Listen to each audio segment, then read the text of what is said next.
Hi, I'm Salome with Integrally, and we're here with Andrew Mayne. So we're going to do a rapid-fire Q&A. Andrew Mayne is the prompt engineer for OpenAI, a best-selling thriller author, and blends storytelling and cutting-edge technology.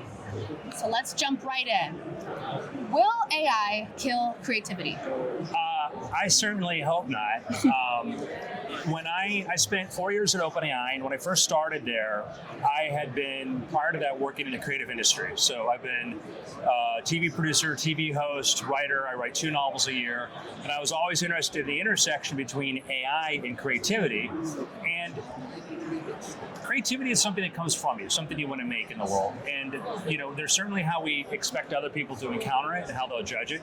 And we've watched AI get much better at things like making images or making even storytelling, short-form storytelling. And while it can create products or things that look really cool, it's still hard to have meaning. And now meaning can be in the eye of the beholder. I've got AI artwork in my house that I really love. I look at and I appreciate the story of how it came there from the AI doing it. But it's not necessarily the same as, a photograph that's real and authentic in an authentic place, or a painting that somebody wrote during a point in their life that had value. And I think as artists, it's important for us to understand that AI can create great artifacts. AI can produce neat things, but it can't manufacture intent. It can't manufacture meaning. And it doesn't mean there's not a place for AI art in the world or as a tool that an artist uses. Like, I know great AI artists that have stories they want to tell, and the AI is just a way to do that, whether it was Photoshop before that, whether it was somebody who learned how to mix some very good paints to create a more accurate representation of the sky. This is the latest succession of these tools. The challenge people deal with is the representation it has. But I'll give you an analogy that I use a lot when I talk to people about this is, imagine it's 1837 and I showed you the first photograph of people, okay? At that point, photography was extremely new, okay? And the first photograph of people happened to be taken by accident because a photographic plate was left in a camera aimed at a street scene in Paris long enough to capture 2 people stopping, 1 person to get their shoes shined, okay? Now, it took almost 30 minutes for enough photons to register on the plate to create that image. Up until that point, taking photographs of people seemed impractical because nobody would stand there that long. Then we improved the chemical process, so we got to the point of actually being able to do things like film later on, etc. But the point is, if I showed you this photograph from 1837 and you were an artist, you might be concerned because this is the first time a machine was able to pretty accurately represent a landscape and even people, and you would start to feel like, well, what am I going to do? What is somebody who does portraits or landscapes going to do in this period of time? Well, the answer would be hard to know that. And it really would be hard to explain where the future is going to be headed. But we know that now. We have the benefit of looking from the present into the past. And we understand that photography got better, but it led to the photographer. That became a thing that people did. We started putting photographs in places we never even thought about.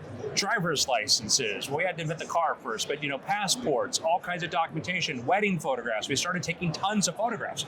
It's why all of a sudden we had photographs of the First War, the Civil War in the United States, and we have photographs of Abraham Lincoln. We had photographs coming out. Now we've got this documentation of history we didn't have before. If I was trying to make that argument in 1837, hey, listen, it's going to be a little rough right now. Long term, it's going to be amazing. And also, we're going to be able to capture history. People are going to feel closer to us 100 years from now because of the photograph. That's a wonderful, wonderful outcome to have. And also, trying to explain where the arts were going to go. When James Cameron makes the next Avatar movie, more people are going to have worked in the production of that than probably stood in the active United States military at the time of 1837. The budget or the box office grosses of that film will be greater than the unadjusted, but still the entire treasury of the United States in 1837. The scale of the arts has gotten so much bigger, so much more huge than we can imagine. The gaming industry in 1837, there was certainly gambling. You had early forms of pinball. There were some sort of mechanical curiosities.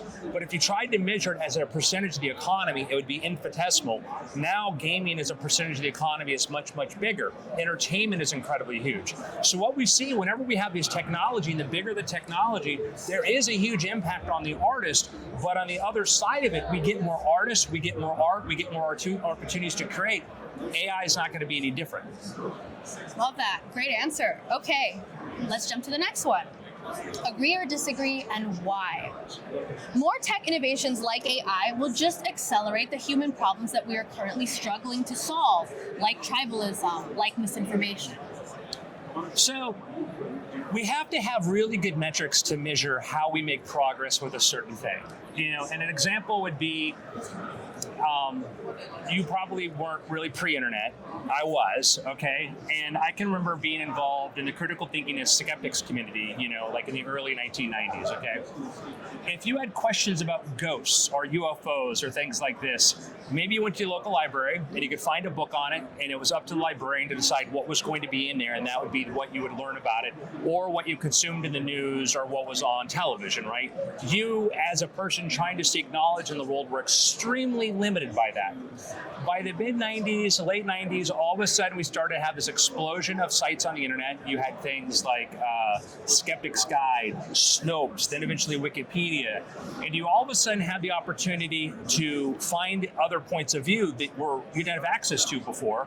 You could also express your points of view through blogs. You could be a person that created one of these sites. And I would say that the internet was just a net benefit overall for information. Now we can pick and choose, say, yeah, but we get Holocaust denialism, we get these other issues that come up, and we get a lot of weird UFO stuff and flat earther stuff. I'm like, yeah, but everybody in a free society has the right to express their opinions. And the fact that I see these opinions doesn't mean that overall the system's a bad thing. It's all in how we use the system. The trend seems to be is you want more openness, you want more freedom, you want the same free speech protections we've had before. One of the great things the precursors to the World Wide Web and the internet did was to try to encourage this openness because of the fear of the idea of any one group can shut it down and use hate speech or use other things to prevent the spread of information. That becomes a tool to make anything you don't like hate speech, etc. So I think that technology like AI has the opportunity to amplify both good and both bad. I would say for personal capability, personal abilities, it's wonderful. And that I know people who are starved intellectually for really great conversations can now go in and go talk to ChatGPT and use one of the really smart reasoning models and have it play devil's advocate, have it play, Socratic method, and go back and forth and have a really, really engaged dialogue where they're not afraid of being judged or whatever or sounding silly and stuff. So I think that for the personal capability and personal agency, it's incredible. Of course, we have to make sure that we as individuals have the ability to use these tools in the way we want, and that's where the big area of concern, because it's very easy for me to say, well, I need to protect you, so we've got to go shut down these companies here, we got to put in these safeguards here, when really what I'm doing is I'm cutting you off from having your own personal agency there, and that's what I want to avoid. Great answer. Okay, our last question. Agree or disagree, and why? The economic disruption that AI will create by replacing so many jobs is not worth the benefit. So, in order to answer that question, we'd have to sort of jump ahead in time and say, okay, what do we think now? In every technological innovation, the more serious innovation, the more disruptive it's been, the benefits have been way more far out there. And the bigger the disruption short term, usually the bigger the benefits later on, and it's hard to see that time. The challenge we run into is modernization is always this fear that it's going to disrupt the way we like to do things now. You can look at an example historically to say, okay, when have we had, even the last 100 or so years, this choice between modernization or not? When India and Hong Kong, both of them got their independence around the same time, post-World War II, both formed British colonies, both went in their own directions.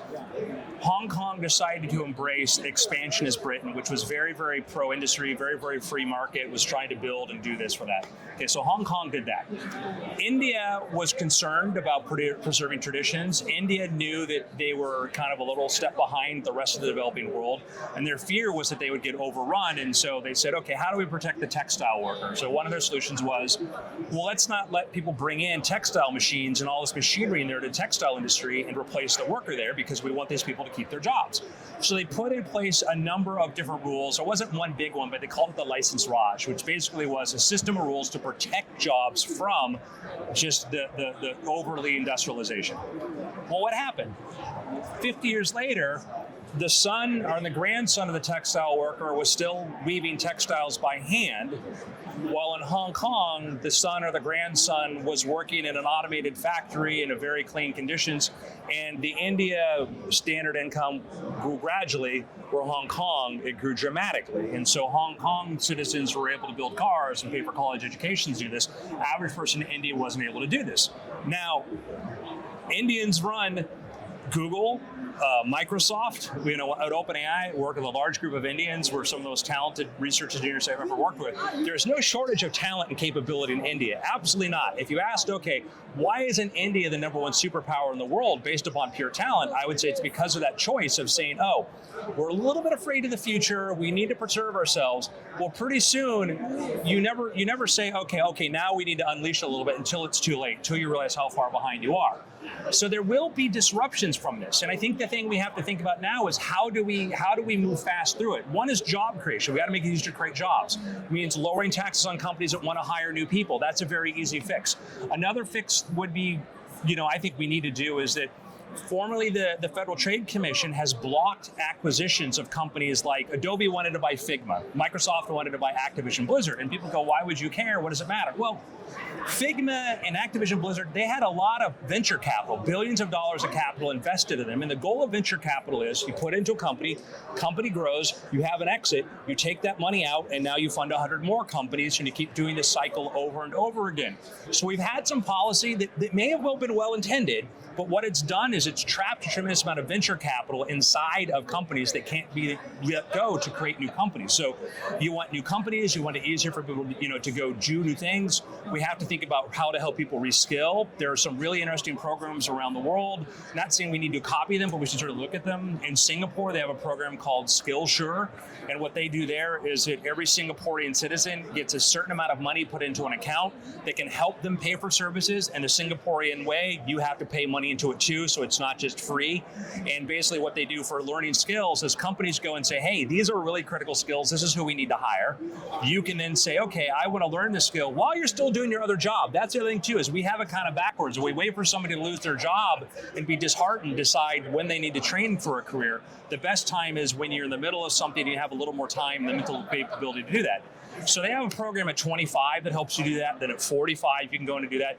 I think programs like this are worth looking at, in particular the communication between companies of what the workers they need, and then understanding that as a person. When you go to apply for a Pell Grant or something like that, very little consideration is given to whether or not there'll be a job on the other side for you. And we have the opportunity to make things worse by following that trend, or we can make it better by encouraging people to learn skills that are useful to carry forward into the future. Fascinating answer. Okay. Now, let us know what your take is. Do you agree? Do you disagree? Head over to the Integrally app and share your view. You can check the link in the description so that you can open up Integrally and give us your perspective. We're looking forward to hearing from you.